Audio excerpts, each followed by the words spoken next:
They say hotels never really sleep. Even when the hallways are quiet and the doors are locked, something is always awake, waiting for the next guest to arrive. It started with the flight attendants. Cathay Pacific crews passing through Bangkok spoke in hushed voices about one particular room, its number never written down, only remembered. The first woman to stay there said she woke to the sound of rushing air, as if a storm had broken loose inside the walls. Then she saw her, a woman, pale and furious, tearing through the room. She didn't walk.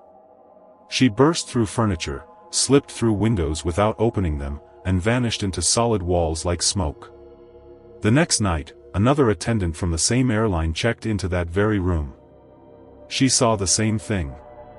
Same woman. Same rage. Same impossible movement. By morning, both women refused to ever stay there again. Years earlier, when British Caledonian Airlines still flew, their crews lodged in the H-wing of the Dubai International Hotel. One by one, attendants began reporting the same symptoms.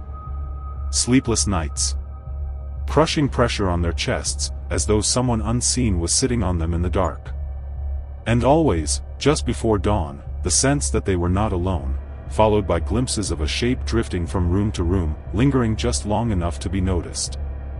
Management dismissed it as stress. The crews knew better. They requested new accommodations. No one argued. But the most tragic story belonged to a honeymoon suite in the Hawaiian Regent Hotel, room 1022. A newly married couple checked in, the bride quiet, distant, too young for the man she'd married. A few hours later, guests below heard a scream cut short by a sickening thud. The bride had put her wedding dress back on before stepping onto the balcony and leaping to her death. Her husband checked out that same day, never to return. By the following night, the room was rented again. That second bride woke in the small hours of the morning, her heart pounding for no reason she could name. Then she saw it, a woman in a wedding dress drifting across the room, her feet never touching the floor, her veil floating as if underwater. She moved silently, endlessly, trapped in the moment she could never escape. Some rooms remember. And once you step inside, they remember you.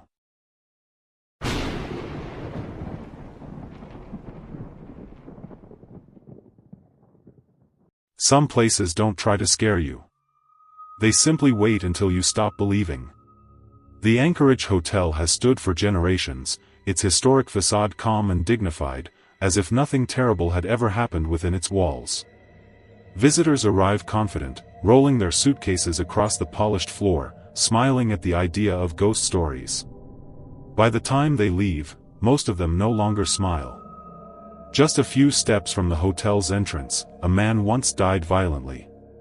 Jack Stigas, the first police chief of Anchorage, was gunned down in the street, his life ending before anyone could help him.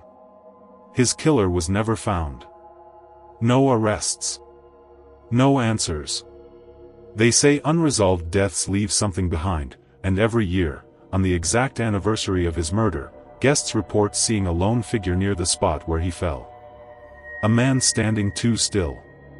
Watching the hotel. Waiting. Then, just as suddenly, he's gone. Inside, the hotel tells its own stories. On the second floor, guests speak of a young girl who appears late at night, walking slowly down the hallway. She never makes a sound. She never looks at anyone. Those who try to follow her swear she vanishes halfway down the corridor, dissolving into empty air as though she were never there at all. The hallway is always colder afterward. Others encounter the bride. She drifts through the building in silence, her presence announced by a sudden chill and the faint scent of old flowers. Long ago, she waited in the hotel on her wedding day, dressed and ready, while the hours passed and her groom never came. By nightfall, despair took her life. Now she wanders the halls in her wedding dress, searching endlessly for someone who will never arrive. The staff know these things better than anyone. They don't argue with guests who swear they saw something. They don't laugh when someone checks out early, pale and shaking. Instead, they write everything down. Hidden away is a diary, kept by employees over the years, filled with dates, room numbers, and descriptions of footsteps with no source, figures in mirrors, and faces seen where no one should be standing. It isn't kept for curiosity. It's kept because at the Anchorage Hotel, the dead are not stories. They are residents.